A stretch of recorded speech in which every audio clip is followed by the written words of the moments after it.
Section 1. You will hear a man phoning to inquire about a job vacancy. First, you'll have some time to look at questions 1 to 5.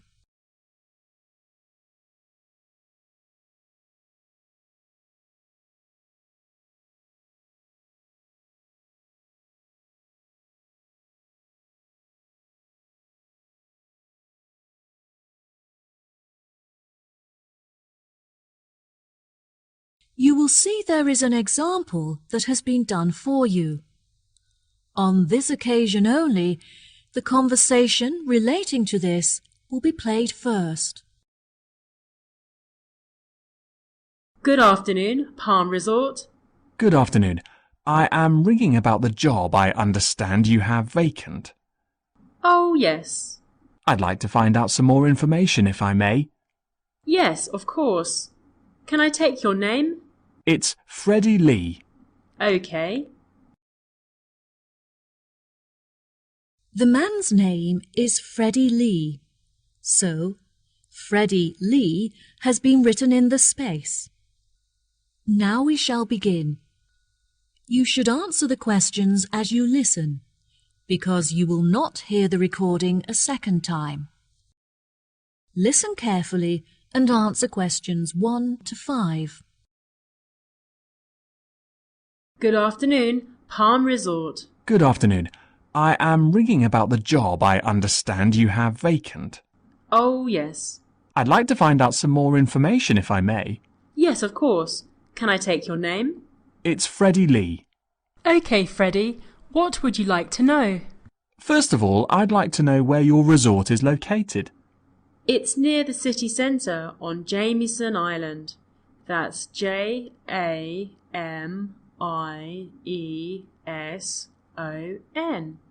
Oh, brilliant.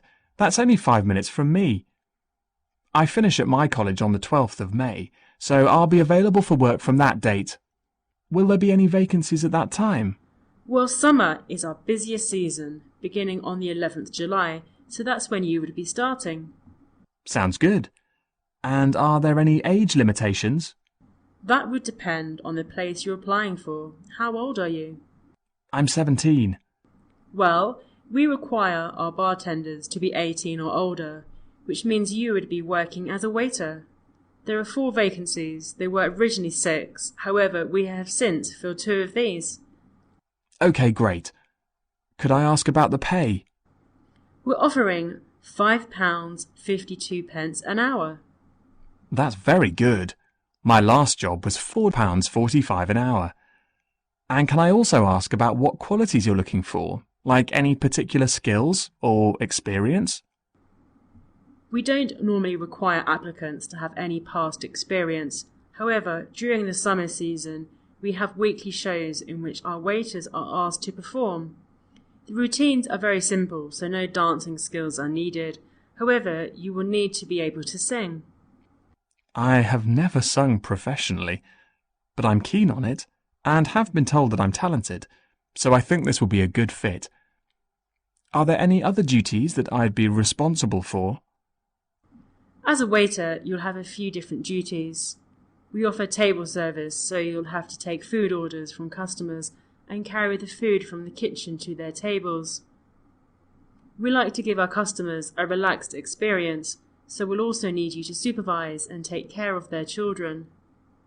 I have a babysitter, so I'm very comfortable doing that.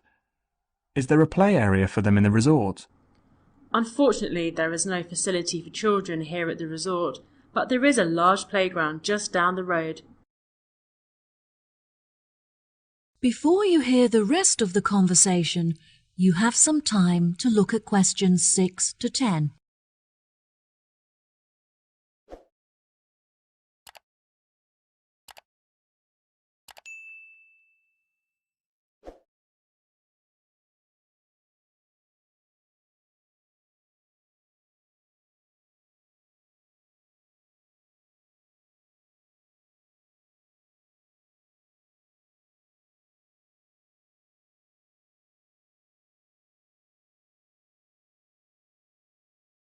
Now listen and answer questions 6 to 10. So I would just walk the children down to the playground each day. No, the road is very busy and the pavements are so narrow that it's unsafe to take the children for walks there. It would be very advantageous if you could drive so that you can safely strap the children into the back seat and transport them back and forth. I'm currently taking driving lessons, so if all goes well, I should have my permit by the time I begin work. We feel it's pretty good, and we also offer some good fringe benefits for our employees. Really? Well, because of the difficulties of getting public transport, if you're working after 10 o'clock, we drive you home. OK, that sounds fine. Do you have a staff room where I would be able to eat my packed lunches? All of our employees eat in the dining hall once our customers have finished eating their lunch. We like to make sure that our employees are well nourished, so we would provide you with a meal every lunchtime. There is no need to bring in a packed lunch. Wow, that's good to know. I think that's all of the information that I needed. I'll be sure to post my application to you later today. OK, sure. Once we have looked over your application, we may ask you to come for an interview. We normally hold our interviews on Fridays. However, the manager is taking a long weekend this week, so the interview would be on Thursday. Is that OK for you? That's good for me. Fine. 10:30 a.m? Yes, fine. Would 10 o'clock be OK? Perfect. And could you bring along a reference letter from your employer? Yes, that's fine. No problem. Could you tell me what else I have to do? Well, you need to come into the desk and fill out some forms. We need a document for ID, so a bank statement would be fine. I've got that. And what else? Well, you need to bring a photo with you. Having said that, it would be also a good idea for you to attach it to your application. This will help us to distinguish your application from the others. OK, no problem. I have a couple of spares from when I renewed my passport. Good. We look forward to seeing you. OK, thank you so much. You've been very helpful. No problem. Goodbye. That is the end of section 1. You now have half a minute to check your answers.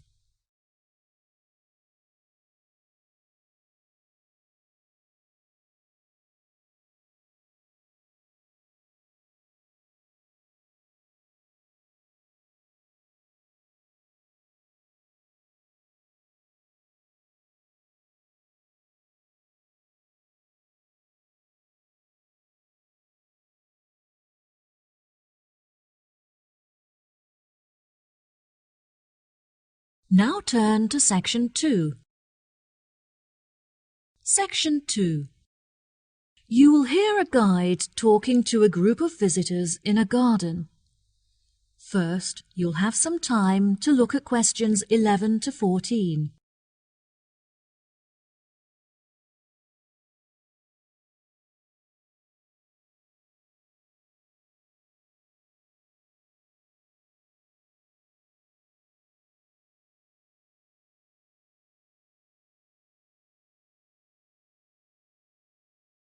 Now listen carefully and answer questions 11 to 14.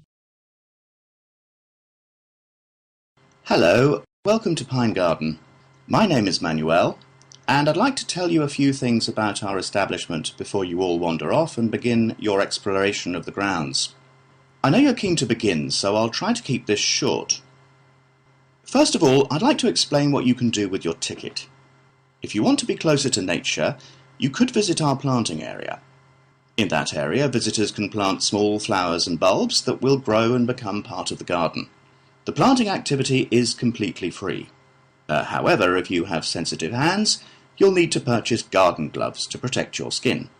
Here at Pine Garden, we sell a number of wooden goods carved from trees that have been felled in our very own pine forest. If you feel like getting involved and having a go yourself, you can join one of our bush timbering lessons free of charge, where you'll be able to make your own keyring under the supervision of a skilled craftsman. The most popular attraction in the garden is our aviary, where you can observe a whole range of bird species. Entry to this section is free, but you have to pay a small supplement in order to enter the hummingbird section. Also, the insect hut not far from it may arouse your interest.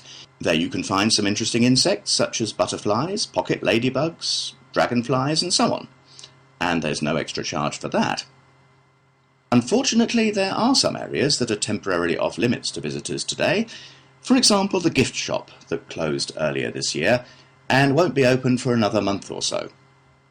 As I mentioned before, however, you're free to visit our restaurant for food and snacks, and if you're looking to purchase a gift, why not buy that special someone a potted bush or orchid from our plant care centre? And our new treetop cafe is under construction, which will be very impressive when it's finished. In fact, the model town's already opened ahead of schedule, and it's attracting a lot of people. Now, our tourist office is normally available to provide tourists with a variety of help. However, the officer is sick at home today. Please do not let this discourage you from visiting these, as they provide quite an experience. Before you hear the rest of the talk, you'll have some time to look at questions 15 to 20.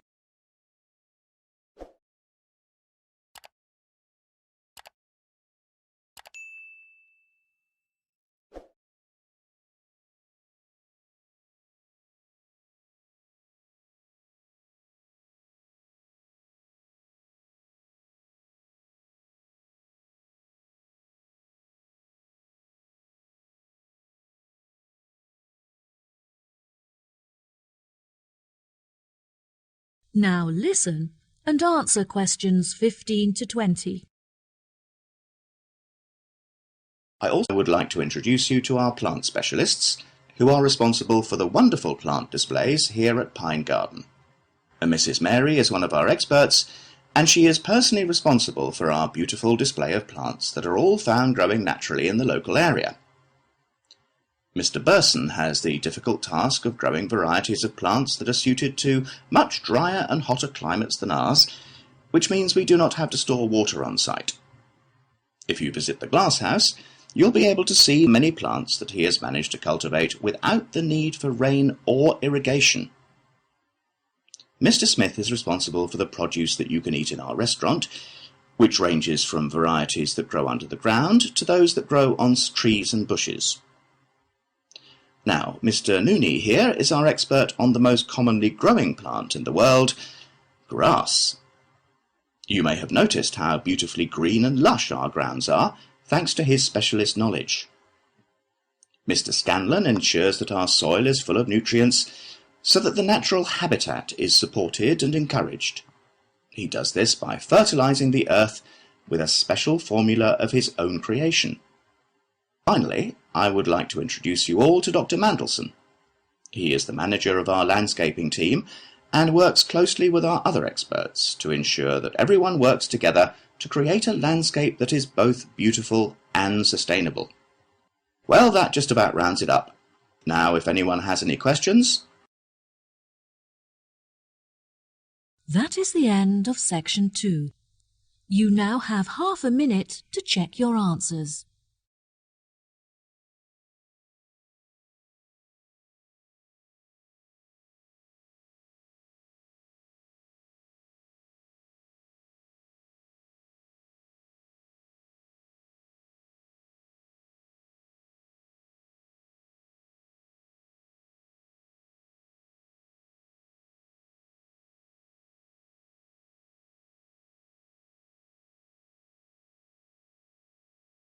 Now turn to section 3. Section 3. You will hear Sally and Mike, 2 students, and their professor talking about their classwork.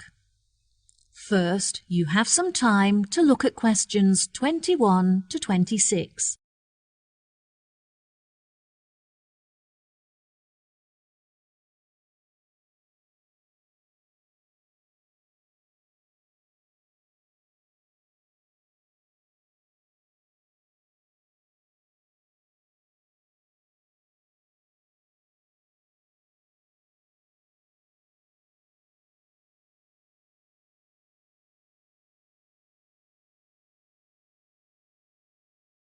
Now, listen carefully and answer questions 21 to 26.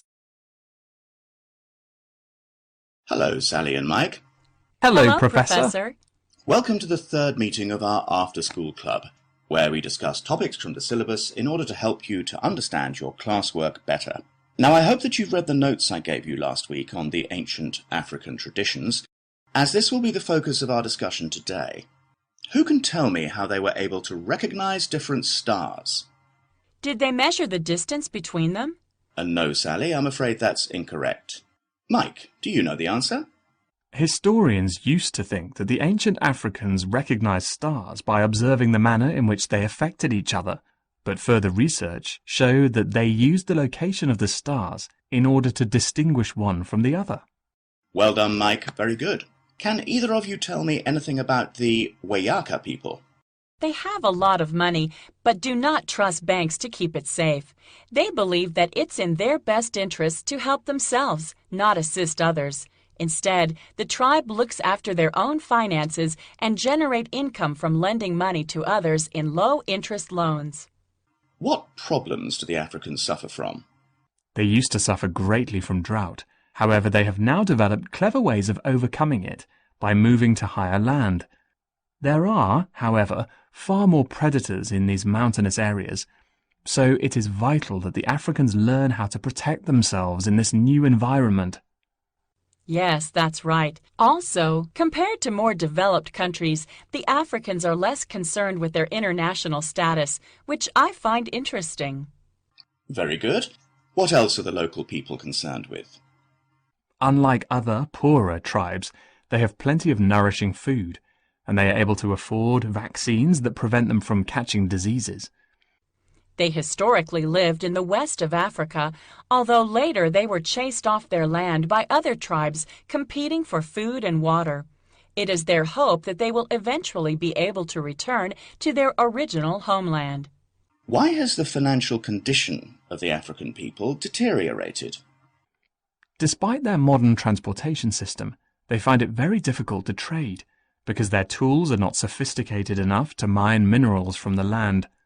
They have permission to engage in these commercial activities, so once they have the right tools, they will be able to develop a very large income from trade. Do you think that this new income will stop Africans suffering from starvation in the near future? Unfortunately, I don't think so. They should be able to start trading next year, but they will only have enough income to start growing sufficient food and crops to support the local people in the long-term future. Yes, that's correct. Before you hear the rest of the conversation, you have some time to look at questions 27 to 30.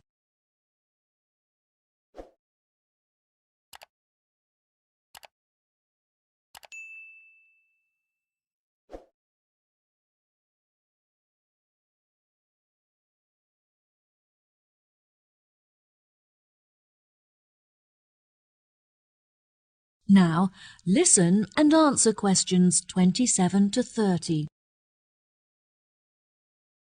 There are many charities from developed countries that are helping to ship food to African countries in order to feed the starving. Unfortunately, it is difficult to transport a lot of food to the right places, but Africans are very good at sharing and making sure that everyone gets something to eat. African governments are also starting to pay more attention to the needs of their people. They have been directing a lot of money to help build schools in the more impoverished villages as a part of their new education plan, which is fantastic. This means that, hopefully, all African children will be able to attend school daily without having to walk long distances. Yes, absolutely. Do you remember any other information from your class notes? Historically, the tribes in Africa often used to migrate across the country in search of food and water. They would live in tents that were easy to dismantle and transport to other locations. That's true, but now they are being encouraged to settle down in one area so they can establish colonies and build facilities for themselves, such as houses and schools. Some villages have even developed specific customs. For example, the Wayaka people consider it impolite if you do not bring gifts when visiting someone. Bravo! You've both contributed fantastic points to our conversation. That concludes our session for today. I'll see you next week. That is the end of section 3. You now have half a minute to check your answers.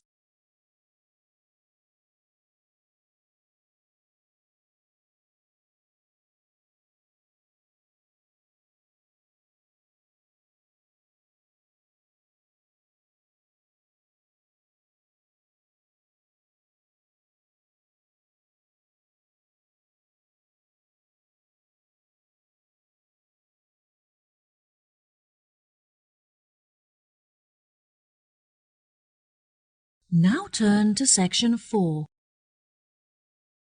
Section 4. You will hear a talk on the research of the sensory systems of different species. First, you have some time to look at questions 31 to 40.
Now listen carefully and answer questions 31 to 40.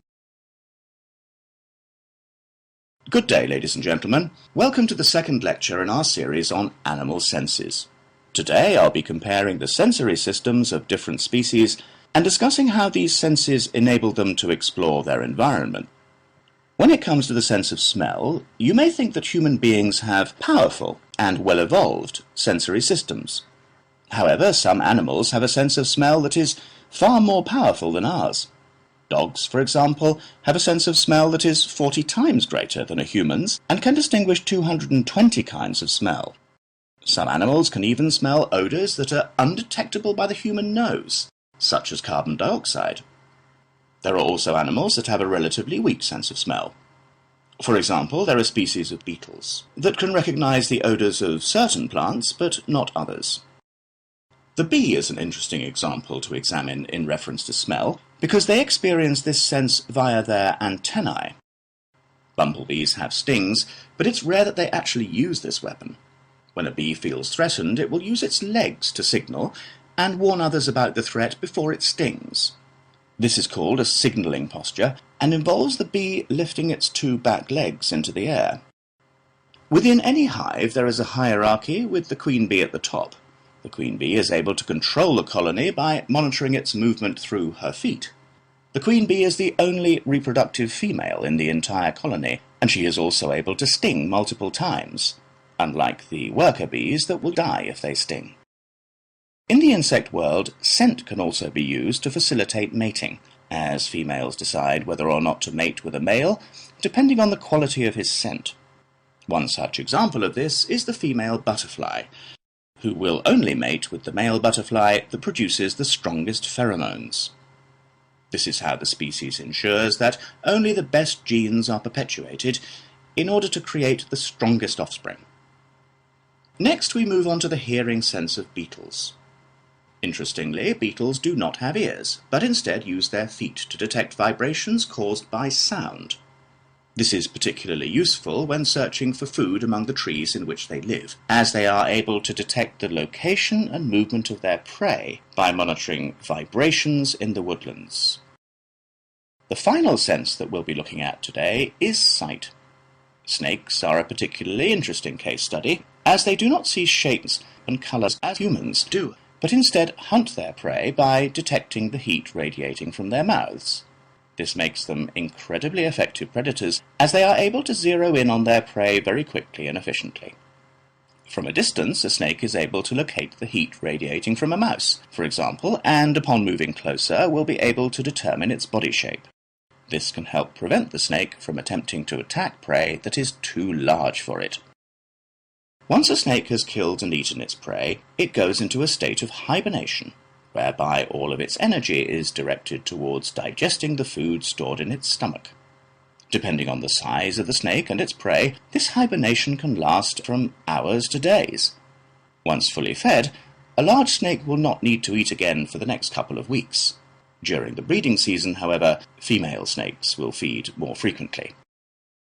The heat detection of a snake is very complex, and can be even more effective than the vision of a human.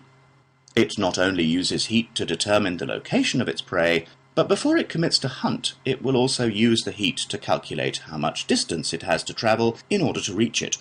This prevents the snake from wasting energy hunting prey that is too far away to catch.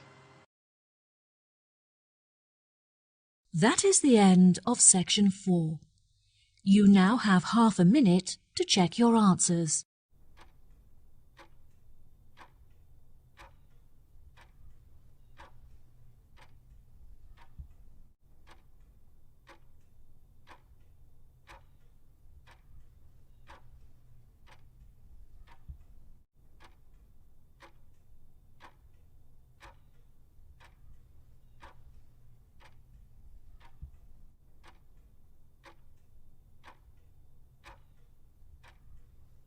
That is the end of the listening test.